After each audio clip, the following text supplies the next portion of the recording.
Y'all, we're doing things just a little bit differently. We're going to be talking about Mercedes Mone, Willow Nightingale, Nikki Cross, and so much more on WWT Live, the Friday edition. So definitely keep it locked on the other side. 10, 9, 8, 7, 6, 5, 4, 3, 2, 1, 0.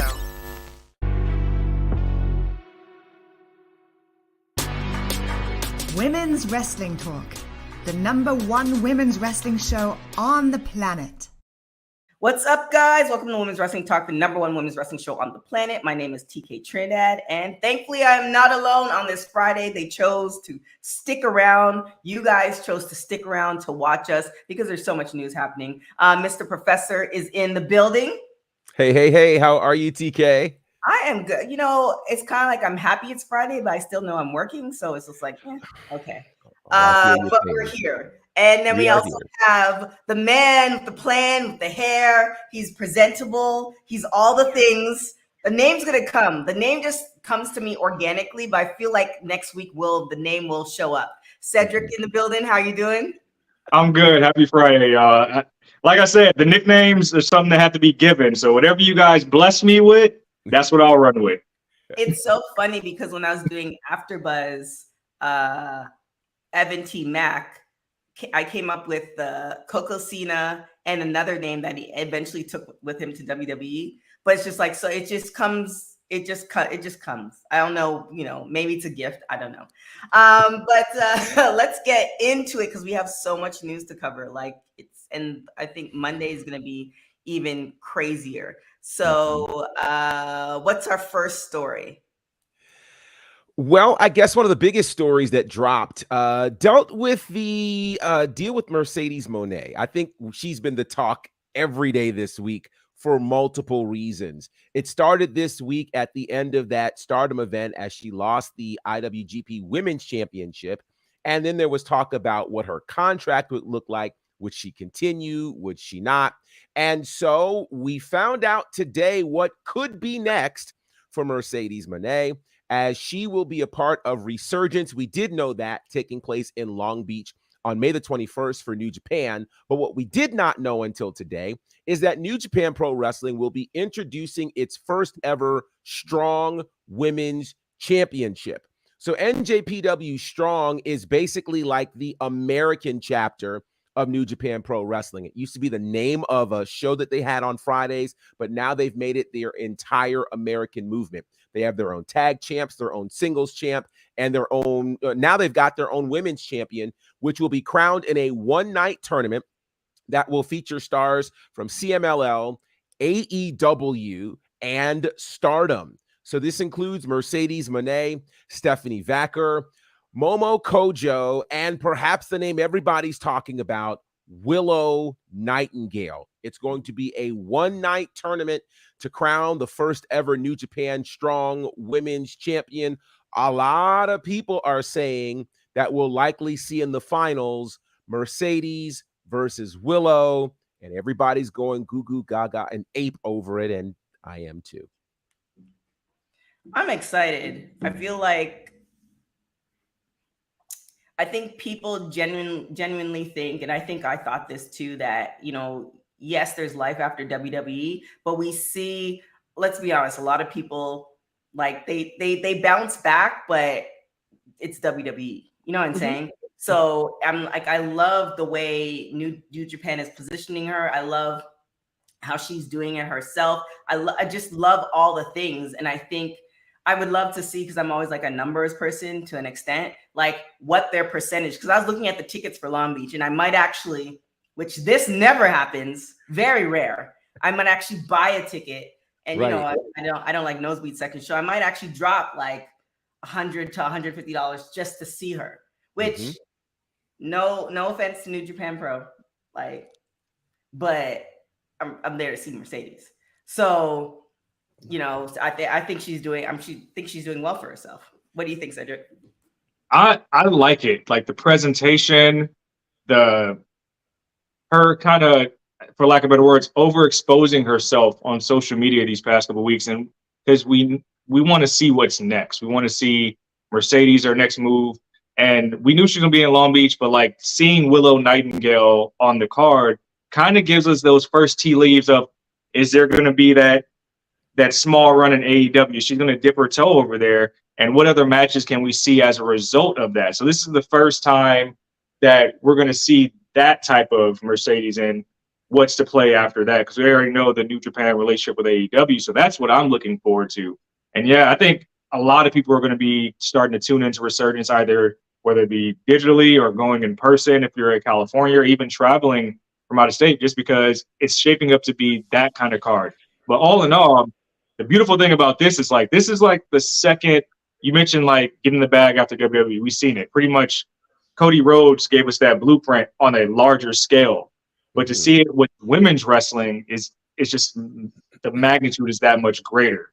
Because now so many other people who might feel like, hey, these companies are their own end games, like, well, no, I can make my own name be more relevant for everybody to chase me.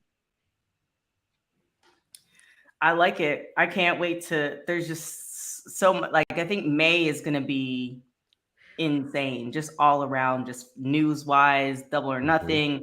I feel like even Tony Khan is going to, like, for all the hate we give him, or all the ish we give him, it's a huge task to take on a company.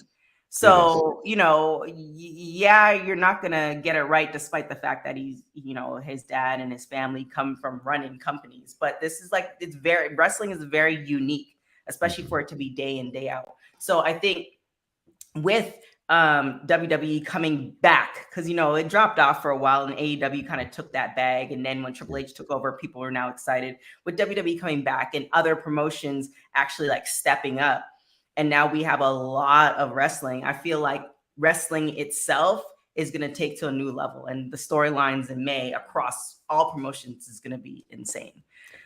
Yeah, no, for sure. I mean, you're right. May's a massive month. Think about it. We've got 2 premium live events from WWE in the month of May alone. Then you have AEW situation, New Japan situation. Impact's got a situation as well. So everybody's going to have something that they're presenting. And whether we're doing Bad Bunny at the top of the month, a new world champion at the end of the month, Mercedes Mone somewhere in there in the middle of May, Double or Nothing at the end of the month. Like, it's going to be a stacked month. And that's just what we know, right? Like, there's tons of things that are set up to happen that we don't even have a clue about. For instance, what this draft is going to end up looking like, which starts tonight and continues on Monday. Like, everything's changing. And it's what we really, really like. So I love it. There it is. What do we have next? You guys want to just jump into that now? Let's just talk about the draft. We're a couple hours away, and now we know who's available on night 1 as well as night 2, which would commence on Monday Night Raw. Some very telling things right here. So I'm just going to read night 1's list for SmackDown, which we'll see in a couple hours. Becky Lynch, Bianca Belair, Bobby Lashley, Candice LeRae, Chelsea Green, and Sonya Deville are packaged together as a tag team. Cody Rhodes, Damage Control, Dexter Lumis, Dolph Ziggler, Drew McIntyre. Edge is available. We haven't seen him in a few weeks. Hit Row as a group, the entire Imperium as a group, Lacey Evans, Matt Riddle, Maximum Male Models, Mustafa Ali, Natalya, Omas with MVP as his manager, Shinsuke Nakamura. Here's where it gets interesting. The Bloodline, but only Roman Reigns and Solo Sikoa are a part of that. We continue with The Miz, the OC, which includes AJ Styles, the Good Brothers, as well as Michin, the Street Profits, the Viking Raiders with Valhalla, and then some NXT superstars will be in the mix.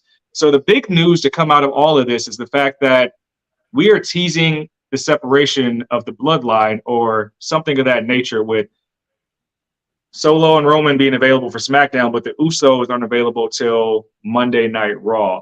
Do we think that the WWE is that crass to split them up on different shows in the midst of this storyline? And is something, one thing that I want to talk about is the fact that we had this big news story a couple of days ago where some more things came out with Vince McMahon with racial allegations, and I feel like that's been a part of the company for a long time, but the lawsuit is now front and forward with the new Endeavor deal now being here in the front and center.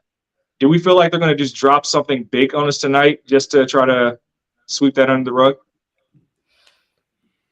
I feel like sometimes with the draft, depending on the people, it doesn't really matter what brand they're on, because it's kind of like, okay, the draft, they're going to separate them, but at the end of May, you might see them crossing over. So it's kind of, it's like, yes, but it's not quite like the NFL or the NBA draft. It's kind of like WWE makes their own rules for certain individuals.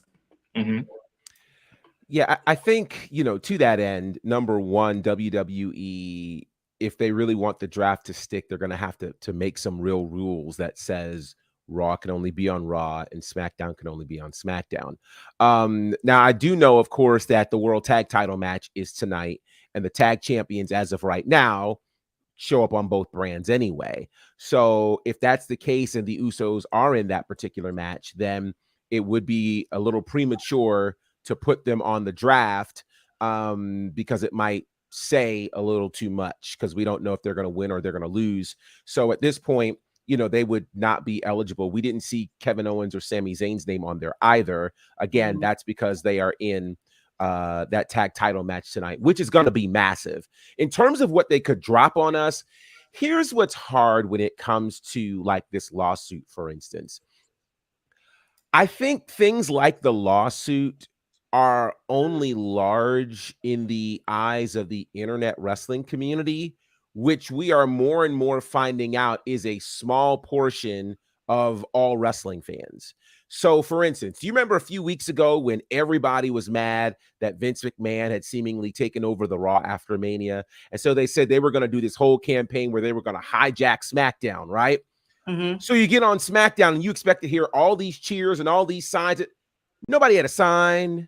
Nobody was cheering. Nobody was doing anything that would signify this whole campaign that had been going on, fire Vince or whatever. So I mean, how many times has people been wanting to fire him via Twitter? Like in my wrestling journalist career, I feel like people have been trying to fire Vince at least 10 times or stop watching WWE, which they're never going to do. But even the logic of that. So who would fire him? who would fire him, right? Like, and even the Endeavor situation, this is the first situation he's had a boss, but even then they're not going to fire him because he took over Raw and they just bought the company. Like, that's not going to happen. So to that end, I don't think that WWE pays that much attention to what the internet wrestling fans are talking about, particularly with things like this. So if they brought attention to it, it would actually make it larger than it really is. So I don't know that they're going to do anything that will in any way address whatever this lawsuit particularly is. I do think that they're going to try to make some things big over these next couple of nights, because it's the first draft under the Triple H era. The other thing, which is a side note for me, I might do a separate talk on this somewhere, but I dislike strongly the idea that the WWE draft is happening right alongside the NFL draft. I disagree and hate it strongly.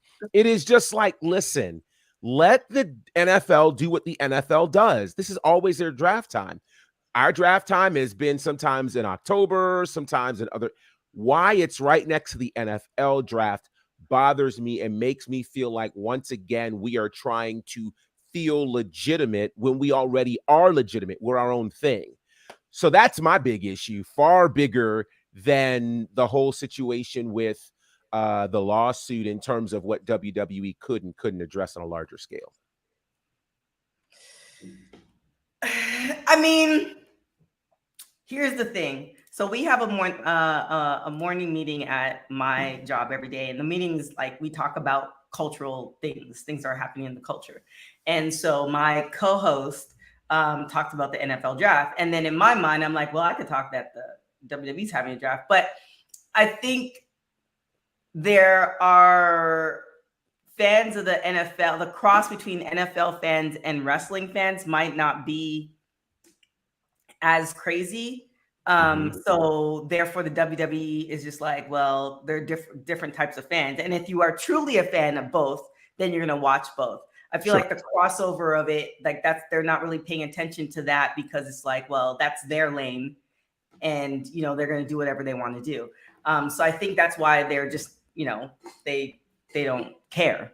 So, I mean, do you know too many? I don't know too many people who are serious NFL fans, like watching the draft, and also serious wrestling fans. I can't name one. It's a small percentage. I mean, there are fans. Go ahead. You mean I didn't understand that. Like serious watch the draft, serious watch wrestling too? Serious, because there's different types of fans, right? So you have serious NFL fans who like they watch the draft. They have a team. They know all the people. They watch Sports Center. Like they're very dialed into NFL, right? And then you have the tier below that. Like they just know what their team. They just know their team and their team schedule. And then you have the tier before that. It's like they casually watch football. And then you have the tier like me, Super Bowl. I'll check in for the Super Bowl. Everything else, if I catch it, I catch it. Same thing with wrestling fans. Like you have wrestling fans who they know everything that's going on. Then you have those wrestling fans who just watch a certain promotion. They have wrestling fans who just watch a certain show. They have wrestling fans who kind of sort of know what's going on. And they have wrestling fans that they tune in for WrestleMania. So it's like, as far as those two super fans, maybe I should call them, who literally like know every nuance for both entities. I can't name anybody. I can name people who are serious NFL fans and they know everything. I was going to say, I've got two friends in my close circle who fit in both spots. Right. I would say, you know me, because like, let me tell you, like when I was in college and I was actually still playing football, I used to take off work, skip class, get a big bowl of cereal and watch the draft and all the way through for days. And I still catch up with my wrestling. So, but for the WWE's point, I don't think this is like it's a small counterpunch, like a small little jab, because they didn't want to completely punt on Friday night viewership because SmackDown's their show. It's their big show. So I think to not completely punt on their views that they would get, they said, hey, let's just do a draft. But in lieu, and I get that Twitter is a small bubble and the IWC is not real outside of Twitter. I do think that they're going to try to pop a rating tonight. I think they are. I think they're going to try to do something to pop a rating that is uncharacteristic to try to take some of the conversation away from Vince, whether that be a title switch, whether that be somebody that should not get drafted to SmackDown gets drafted to SmackDown, or somebody gets broken up. I think that will happen tonight. Yeah, here's what's interesting relative to this draft. I think there is a lot of excitement amongst us wrestling fans because we recognize it's the opportunity for things to really be shaken up. You know, we've got the announcement of this new world championship. You know, we are all fairly comfortable that Triple H is on the creative side. And so it's like we get to finally see what this looks like. There's more excitement around the draft, I think, this year than there has been in many years previous, because we understand there are possibilities. And then somebody from NXT could get called up because we saw no call-ups post-Mania. So I think there's an expectation for something to be shaken. And if it's not, I think we'll be far more disappointed if we just kind of go, you know, yeah. JD's trolling me today, and I'm not going to fall for it. I'm not falling for it. So what was JD? No, he said something else earlier about is Triple H really behind this? That's a little no, I won't. Here's the thing. I think, again, I just want to remind people Vince McMahon has an awful lot to do right now. He is literally in the middle of building a brand new company that still doesn't have a name. So they got to figure out the name for this company. They've got to do all of the legal things to be able to get it available to Wall Street when they trade and all these things. He's got a boss for the first time. I'm telling you guys, he doesn't have and can't afford to have the time to sit there to manage the minutia of WWE. I don't know why people won't believe me when I'm saying this. I'm not being random when it comes to this creative thing. And let's just also look at this too. What we saw the Raw after Mania in comparison to what we've seen the rest of the month, it's clear that it's not his hand. We knew his hand and his fingerprint on that Raw after Mania. Everything else after that has clearly not been him. There's been too much action. Certain things have made too much sense. We've actually been excited about certain things. So with that said, I am excited about the draft tonight. I'm intrigued to see what could happen. I don't know if I've allowed my brain yet to figure out who might go where and where they could be going with all of this. But somebody's got to go somewhere for this to make sense. There's got to be something that makes us go, oh, snap. Right. Yeah. Right. Front of mind, I think what stands out to me about the roster list tonight, I think about when people swap brands and then you got to like, oh, you take this title, I take that title. What if Bianca Belair gets drafted to SmackDown? I'm hoping I think that's we don't get very the title possible. swap again. It is possible, but I'm hoping we don't get the title swap again. The title swap historically has not gone well. It's just not. Well, she would just become SmackDown champion. It's kind of lame, but yeah, I get it. I get it. But to counter your point about Triple H and Vince, I refuse to believe that Seth Rollins versus Omos is a Triple H call. So let's have that conversation. Can we have this conversation? See, Yes. This is what happens on Fridays. This is what I like. Yes. So here's what I believe when it comes to Omas. I believe somebody, be it Vince, be it Triple H, somebody sees something in Omas that most people don't. And here's why I say that. Let's just look at the folks that have been given to Omas in terms of match opportunities. His first match ever on the main roster is at WrestleMania in a tag match where AJ Styles is his partner, and they win the world tag titles against the New Day. The next year at WrestleMania, he gets Bobby Lashley, a former world champion. This year at Mania, he gets Brock Lesnar. And then next week, he's going to get Seth Rollins. The commonality here is somebody believes that Omas can be a star. Mm-hmm. So they're putting him in the ring with these top tier stars, not mid-level, top tier stars on really big platforms. So once I saw now, if you look at these things singularly, they make no sense. You put them together and you have a picture that says somebody believes somewhere that Omas has world championship potential. Who somebody is, I don't know. Also looks wise too. I mean, that's the other thing. So Andre, like he fits the bill. Like there's literally nobody else like him. Nobody.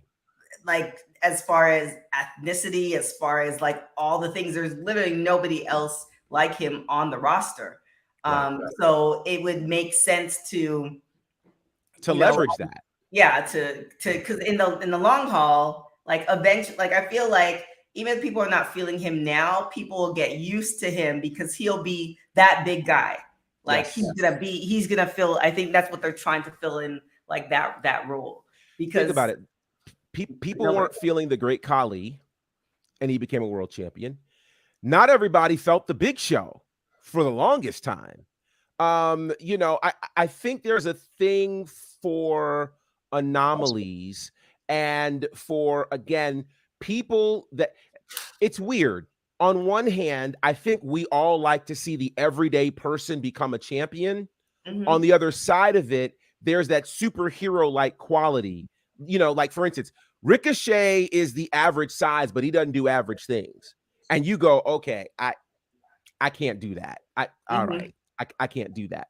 Omas, when you look at him, you don't run into an Omas every day at the supermarket. You just don't.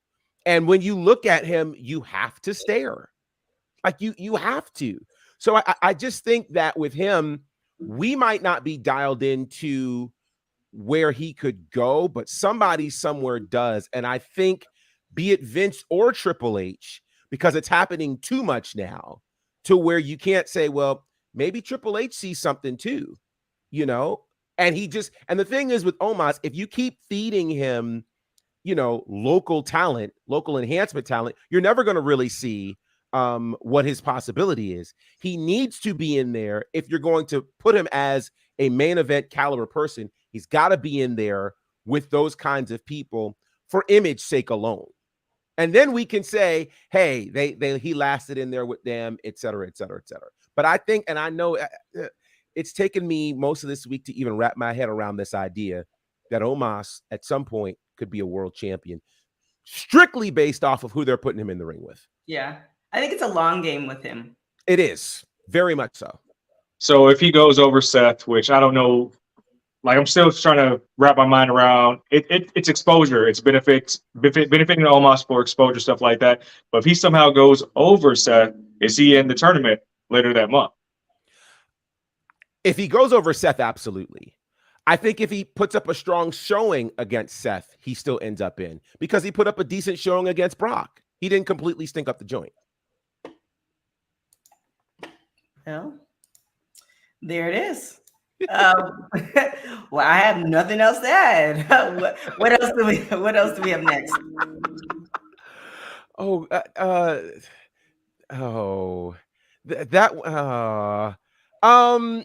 Okay. This is a good place to go. Since we're talking about brand splits, there is a lot of talk right now about AEW potentially launching a new show. So the word on the street is that the new show is called Collision, and it's set to debut on June the 17th on TNT as a 2-hour program every Saturday night. Now, the word on the street is that the show will be built around CM Punk as a way to kind of separate him from those he had issues with in the rest of AEW. There is talk that to do this show, they too will have a brand split, with one group of folks working on Wednesday night for Dynamite and ideally Rampage, since Rampage is taped on a Wednesday, and then the other group would work on that Saturday night show for Collision. Now, they've not talked about how they're going to split up this the roster, but I do think one of the things that's really interesting is Arn Anderson Wednesday night on Dynamite threw this random number out there, but when he did, it kind of hit me in a weird way.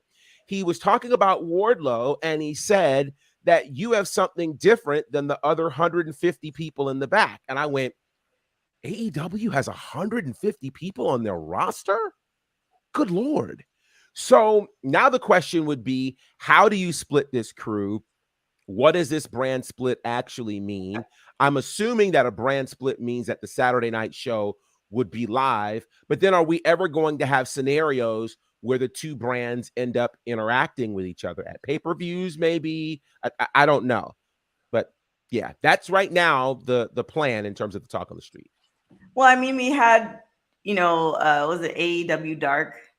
Yes. That's no longer happening. Like, after my first thought was, do they have enough people on the roster? And then you just said 150, so clearly they do. But then my next thought is that some of the storylines that they have between Rampage and Dynamite are not the greatest. So it's kind of like, to me, it's like you perfect one product before you move on to the other. And like, I get, let's be honest, AEW is trying to compete with WWE, but WWE has 20 plus years in the game ahead of them. And it feels like there's so many little nuances that need to be corrected or improved, that it's like you're adding another show to an already, just as far as wrestling fans, if you ingest all these promotions, you're already adding another show that, bandwidth wise, I don't know if people can handle. And then is it going to be a good quality show? Yeah, quality is a good point. And this new show announcement is, let's be honest, it's the result of petty beef. And I love petty beef, but I like it. We've already seen that CM Punk draws a certain amount of money, stuff like that is beneficial. But my thought process behind this whole brand split that might eventually come is that more storylines need time to breathe. More people need exposure. And the AEW roster, to me, just watching AEW's growth over the past few years, is like you get the shiny new toy, you show them off for a few weeks, and they disappear. I don't want to see that happen because that makes me lose interest in your product. If you have people that are appearing every single week on one show, completely separate from other guys, you get more exposure for everybody. More people get actual TV time. You might add more titles, or it actually adds more layers and meaning to some of these other titles. I think it can only benefit. But again, perfecting your craft, perfecting these other shows to where they're more digestible, more viewable will add to that. But if you take 75 guys and say, hey, you're the Saturday night show, I think that's going to help a lot of more people who we frankly don't get to see every Wednesday night. Mm-hmm. Yeah, I think this is a good idea. I think that one of the things AEW has been longing for has been more television space. I don't think that Dark was ever really used as what it could have been used as. And again, I think I mentioned it on Wednesday, ironically, the evolution of Dark, where it started as kind of just some additional matches that couldn't make it onto Dynamite, to an opportunity during the pandemic for independent wrestlers to get a check, which was very benevolent of Tony Khan, since a lot of independent wrestlers weren't working during that time. They got additional exposure. What happened once the crowds came back was that the show did not go through another evolution. And so they ended up just being, a ton of matches that didn't really show the indie wrestlers in the best light, didn't create storylines for people to follow. The commentary on there didn't act like it cared about what was going on. So because of all of that combination, Dark and Elevation didn't really do what it could have done. Plus, if we're honest, as TK always says, that web money is different than that TV money. TV is going to cause a better product from AEW than what Dark was. Now, what's interesting to me here is, where does this leave Rampage? And I say that because Rampage was the initial second show, but because it was an hour and they realized very quickly, hey, we can't, run live for an hour every week, they just started taping it on the Wednesday nights. And as we know, in these days, a taped show doesn't feel like a live show, no matter how hard you try. So I don't know where Rampage ends up in all of this. I think the Collision show is going to be great. Just given the idea that, you get Saturday Night Wrestling back, which is something that we haven't had on a regular basis in a long time. And if they give us compelling stories, to Cedric's point, if you now give things time to cook and it's not rushed, then we get more vested in it. And we could see some folks that we actually forgot happen to be in AEW. So I think this could be a good thing. Again, the proof will ultimately be in the time slot and in the product, which we'll have to wait until June to see. Yeah, did they announce what day is? June 17th. That's what they said. Now, I've not seen an official press release about this yet, but somehow June 17th is out there. So I think the trepidation and fear comes from like the time slot, like you said. Like, is it going to be in the evening where it can potentially once a month counter run against WWE PLEs, which would be a bad idea. I think that maybe that 11 to 1 p.m. window is probably a good thing. So you think like a Saturday afternoon show? Yeah. Okay. Well, we'll see what happens. I mean, who knows? Who are we? We're just people talking on the web. So lines are tapped. The lines are always tapped.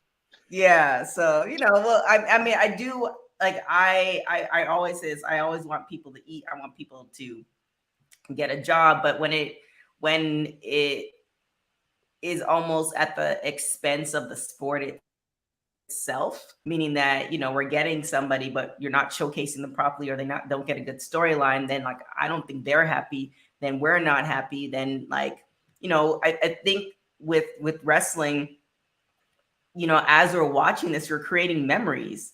Like you're watching, my first experience at WrestleMania, like I'm never going to forget that. And it was a great experience how they put it together. But you see something and it's just like, yeah, then what's the point? So, I mean, I hope they do it all figures itself out. But you know, we'll see what happens. What do we got next? Said. Oh, well, this was an interesting story to me because I've been curious for a while. But Nia Jax was just on Blessed Open Radio, and she said she caught the wrestling bug again. I know we talked about Nia, I believe, a week or so ago, where she kind of was going through some body dysmorphia since Charlotte Flair's wedding, as a Greek started working out, training with Charlotte to lose weight. So we now know that the Royal Rumble appearance entering at number 30 was a one-off. It was a one-off appearance. She agreed to do it. But now, and she was on Busted Open Radio, says she recently just caught the wrestling bug again. She says she wasn't expecting to come back full time, but she caught the bug again, and she was in there saying she felt the adrenaline, breathing super hard before she went out, and she would love to come back and add something to the division again. So that leads me to think, like, with the draft happening tonight, is there a possibility that there's a handshake deal here somewhere, that maybe she's one of the surprise names that gets drafted to SmackDown or Monday Night Raw? And can fulfill the Samoan Dynasty story in some way, shape, or form. Just, you know, throwing it out there. I wouldn't be against that. Yeah, I wouldn't be against that. And I do think that they haven't told us everybody who's going to be potentially drafted tonight. So to your point about surprises, that could be one of them that nobody sees coming. That's a good question. So, well, shout out to everybody in the chat, Joseph, Dylan, JD. Yeah, I don't know. Did they drop? They did. The night of her drop, appearance, they did drop a new shirt. They sure did.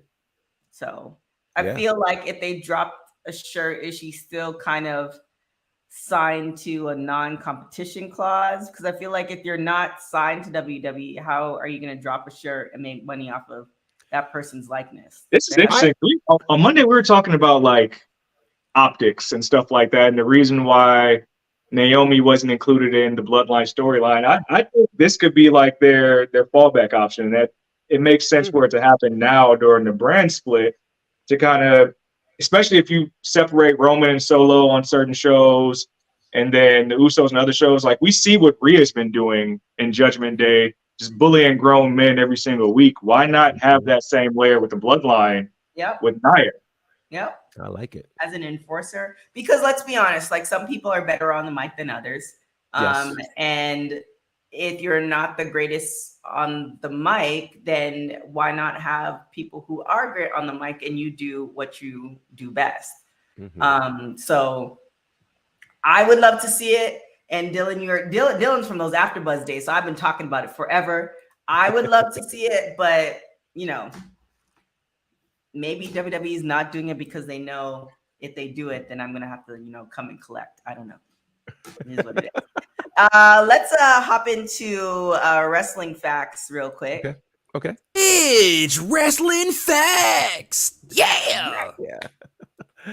All right. So today's vintage wrestling facts, we go all the way back to 1986.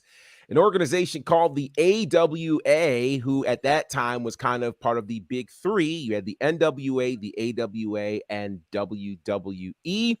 Well, the AWA had an event called Rage in a Cage, where all of the matches were held in a steel cage. It happened in what was considered WWE territory at the Meadowlands in East Rutherford, New Jersey. And the main event saw the Road Warriors, Hawk and Animal, defeat the Koloffs, Ivan and Nikita Koloff, inside of a steel cage. Now, the next year, 1987, this is interesting. And as I tell this story, just watch your mind go on this.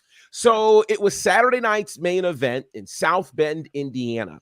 There was a 2 out of 3 falls match for the WWE Tag Team Championships. The British Bulldogs defeated the Hart Foundation and seemingly should have become the tag team champions. However, the Bulldogs won the third fall by way of disqualification. And since the third fall was a DQ, the titles did not change hands. Pretty creative. All of this talk about the Forbidden Door may have begun all the way back in 1995 at the infamous event called Collision in Korea.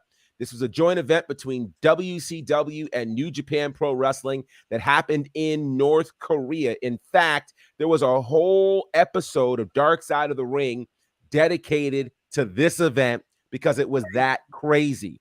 So Mhm. according to our friends in North Korea, they said that there were 150,000 fans in attendance for the first night. And then on the second night, because it was a 2-night event, there were 190,000 fans there. Now, because it's North Korea, we don't really have a way to confirm or deny. But the main event actually saw on night one, Shinya Hashimoto and Scott Norton battle to a 20-minute time limit draw for the IWGP Heavyweight Championship. Ric Flair was on that card and a lot of other folks. It was a very crazy night. If you go back and watch the archives of Dark Side of the Ring, you'll see exactly how crazy it was. This day in 1996, Scott Hall and Kevin Nash make their final WWE TV appearance for 6 years, and they did that in a pay-per-view called In Your House, Good Friends, Better Enemies. Some might remember that. The main event saw Shawn Michaels successfully defend the world title against Diesel. That was a pretty crazy night, needless to say, for all things related to the Click. 1997 on this day, Owen Hart ends up in a matchup where he defeats a guy named Rocky Maivia. We know him as The Rock, and he won the Intercontinental Championship that night on an episode of Monday Night Raw. A year later, another episode of Raw, 1998, saw Mick Foley defeat Terry Funk in a Falls Count Anywhere match. And as a result, he was rewarded with a shot at the WWF Championship against Stone Cold Steve Austin at the Over the Edge pay-per-view. Now things take a weird turn on this particular day, because on this day, we actually had 3 separate deaths for wrestling legends. 2002, we saw the legendary Lou Thesz pass away at age 86. He is a multiple-time NWA World Champion, highly respected, even has a move named after him that Stone Cold made very famous, the Thesz Press. Well, he passed on this day in 2002 at age 86, following complications from triple heart bypass surgery. That's pretty amazing. 2005, this one was a little wild because Chris Candido, 2 days after being involved in a TNA lockdown event, passes away. He got injured in that steel cage match 2 days earlier. He passed away at age 33 in New Jersey from pneumonia that came as a result of complications from that injury. An extremely sad time. Later that year, TNA would hold the Chris Candido Memorial Tag Team Tournament. And then in 2009, he was inducted into the Hardcore Hall of Fame. And the last death that happened on this day is a guy named Playboy Buddy Rose. If you followed the 80s at all, when everybody wanted to be a Playboy, he was perhaps the most unlikely Playboy. And if you ever saw Buddy Rose, you understood why. He was a guy who was portly. He was about 250 some odd pounds, almost 300 pounds, but billed himself as 218 pounds. And you saw, and clearly he wasn't. But anyway, on this day in 2009, he passed away of natural causes at age 56. He competed in the AWA, in the NWA. He was even involved in WCW and did a couple of matches in the WWE as well. Now then, we'll go backtrack a little bit and go to 2008 for a weird occurrence on Monday Night Raw. And I mean weird. So, episode of Raw has a main event of Triple H and Randy Orton, but they just had a new GM named. His name was William Regal. And so for whatever reason, which we still don't understand, Regal enters the production truck and instructs them to end the show early. And they did. How odd is that? Yeah, the power of the GM. That's what happened on this night in 2008 of Monday Night Raw. Still don't understand why that happened. Now, moving forward to this day in 2015, the WWE Network, of course, at this point was about a year old, and they had the King of the Ring tournament, which we had not seen in 5 years. And winning the King of the Ring tournament on this night would be Wade Barrett, also known as Bad News Barrett, who defeated Neville, now known as Pac, to become the first King of the Ring in 5 years. Now, ironically, we actually thought we were going to get a King of the Ring and Queen of the Ring tournament this year. Supposed to happen at the end of May. Not happening. Might happen later. Who knows? Anyway, two things before we get out of here, and that deals with the popular Impact Wrestling. Impact Wrestling's Rebellion pay-per-view took place on this day in both 2019 and 2020, but two very different circumstances. In 2019, the event took place in Toronto, Ontario, Canada, and the main event, you can imagine this, saw LAX, which was Santana and Ortiz, defeat the Lucha Brothers, Pentagon Jr. and Rey Fenix, in a full metal mayhem match to become the Impact Wrestling Tag Team Champions. Also that night, the Impact World title changed hands as it felt like we were back in the days of Lucha Underground, as Brian Cage, the Machine, defeated Johnny Impact to become the Impact World Champion. Now, fast forward a year later, 2000, a much different situation, a much different world. The Rebellion pay-per-view took place in Nashville, not in Toronto, and it took place in front of a capacity crowd of 0. That's right, because it was their first major event after the pandemic had begun. And so in this empty arena view, the main event saw Moose defeat Hernandez and Michael Elgin, a name we don't talk about very much anymore. That's a look at your vintage wrestling facts. Wrestling facts. Yeah. There it is. We have time for one more story. Dealer's choice. Shall we go to this crazy TMZ story? Yeah, that looks hella crazy. Yes, very crazy. So MJF the other day put out this tweet about the dangers that wrestlers put themselves through, and it may have been prophetic because TMZ reported an episode that took place last weekend in an independent wrestling show at a promotion called XPW. It was in a match in Pomona, California, where Masada was attempting to throw a fireball at his opponent. And, well, it didn't exactly go as planned. The man you see on fire is the man who was throwing the fireball. That's right. The fire actually came back at him and lit him on fire. And he literally was on fire walking around the ring before the fire eventually went out. Kind of scary. And if you ever see the full video, it'll freak you out. Needless to say, the wrestler was engulfed in his face, his chest, his shoulders. All of that was on fire. This wasn't like Kane on fire where he had a suit on. No, all of him was for real on fire. So his face is healing up, according to him. He says just the rest of him is going to take time to heal. He's 41 years old. He's wrestled, and according to him, he says he's done this spot in Japan an awful lot. And according to him, he said it was rushed, and he felt like being outside had something to do with it going wrong. Well, I don't know if he'll try that again, though something tells me a deathmatch situation, being lit on fire, doesn't exactly stop you. So, yeah, wild story has made its way to TMZ. I feel like the wrestlers who do death matches and all that stuff, it's a different type of elk and mentality. Oh, like, it totally is. Yes, you have to be on a totally different level. Yeah, because they very close to home, like 10 minutes from me, in fact, in Pomona. But like echoing MJF's thoughts, like I don't need to see you kill yourself for my entertainment. Don't need it. Let's be compelling. Let's have personality. Let's have storylines. Like, make me think. But I don't need to see you like put yourself through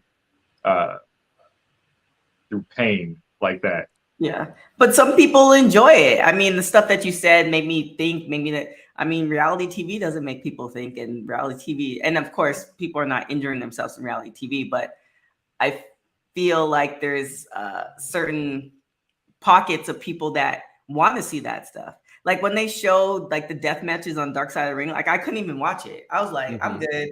I will. Whoever watches it for me, like I'm good. I personally can't even stand like the thumbtacks. Like I'm always like, even the match with Thunder Rosa and Rebecca, like I barely saw that. The one with oh my god, I forgot his name. Another AEW one, because sometimes they get kind of gruesome. I'm like, nah, I'm good. But some people love that. So I mean, I'm not saying to encourage it, but you know, if he's been doing it for a long time, this is just a freak accident. And I agree with you, Professor. This is probably not his last time doing it. How much No, do you it's got paid not. to do that? Well, that was going to be my next thing. It's you don't hear if you don't hear names like WWE and AEW and things like that, then there aren't a whole lot of checks connected to this. So that's the other thing that makes And this it was really in wild. Pomona. Like, I don't know, Professor, that Pomona is not Pomona. No shade to Pomona, but Pomona, Like, if you have an event in Pomona, there's a high chance that the check is like. yeah, it's not much of Pomona. I'm trying to think right now. There's a county fair once a year, but I mean, Wow. Yeah. outside of that, Yeah. So Yeah. no shade, but shade. got $100 some scratchers. Yeah. But that marks the end for today's show. Very interesting. Hopefully he heals and lives his best. Put some respect on Pomona. Put some respect on Pomona's name. You have to be close. And I have my closest friend lives in Pomona, and I absolutely love her. And I went to go and visit. And I think like 2 weeks ago, because my old college is really close there, and I'm like, this is not me. So we're here. Don't get me wrong, there's some hidden gems over there. I go over there for coffee and stuff like that. Just some art down there, but it's Pomona. Like,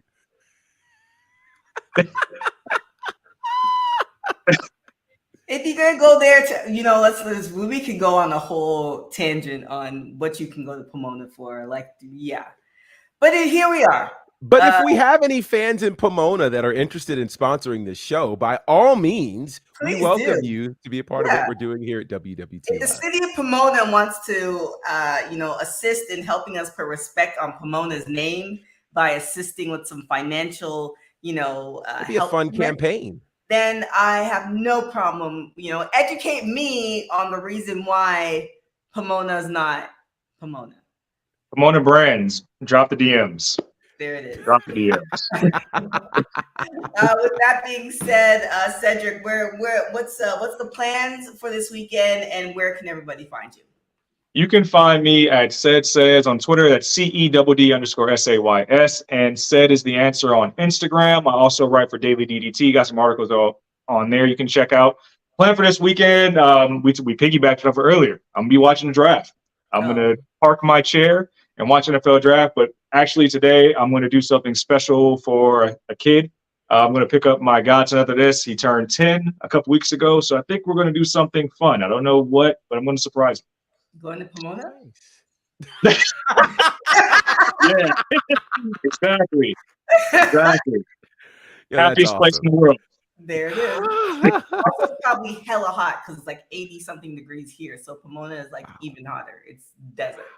So, I guess have fun. Mr. Professor, where can everybody find you? You can find me at Bonnerfied on all of the platforms. You can check out my commentary work with Southern Honor Wrestling on IWTV.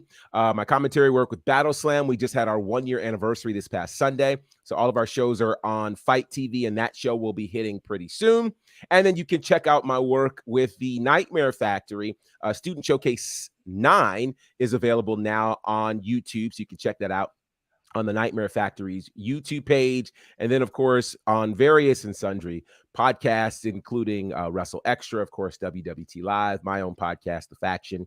And what am I doing this weekend? Besides watching the WWE Draft, we're supposed to be surprising my son and taking him to Chattanooga for like Thomas the Train or something like that. So that should be kind of fun. I don't think he's ever been there. Isn't that in Tennessee? That's in Tennessee, yeah. So it's about 2 hours away. Yeah. So So you could, that should be drop it and say what up to Nikki. I could. That's true. I didn't know she's in Chattanooga. I don't know. She's somewhere in Tennessee. Got it. So it's all the same Got to it. me. No offense. Boy. No offense to Tennessee. Again, Oh, boy. the state of Tennessee wants to help us out and educate us so we can push people towards Tennessee and all the things and the beautiful gowns. hit us up in the DM. We are, we will so take good. the advice and we will push it forward. So yes, we will. Shout out to Pomona in Tennessee. With that, I don't know how, again, I create this stuff and I forget, but what we're going to do is you can follow me on everything at TK Trinidad. And there are plenty of other shows. Tonight we have our SmackDown show that's happening. There are plenty of other shows for you to check out. I think we're probably going to be adding 2 to 3 more shows in the next 2 months. But you're going to get a whole delightful thing of all the shows that we have and where you can follow us. And we will see you on Monday. So check this out. Hey peeps, TK Trinidad here, boss lady of Women's Wrestling Talk. And I want to say thank you so much for watching because you've got millions of options. Plus, you don't have to worry about sharing your password to check us out. But while you're here, hopefully you know we have so many more shows to watch, like Turnbuckle Glam, Raw post-show, WoW post-show, AEW Dynamite post-show, Women's Wrestling Army post-show, NXT post-show, Impact Wrestling post-show, AEW Rampage and SmackDown Live post-show, On the Scroll, ROH post-show, WWT Live, plus all of our interviews with the hottest women's wrestlers in the game. Make sure that you like, comment, and subscribe. Check out our website at www.talkpod.com and follow us on all social media platforms at www.talkpod, and make sure to spread the word. That means send this to the group chat. Yes, even the person with the green bubble. Thanks again so much for watching Women's Wrestling Talk, the #1 women's wrestling show on the planet. Ciao for now. Women's Wrestling Talk, the #1 women's wrestling show on the planet.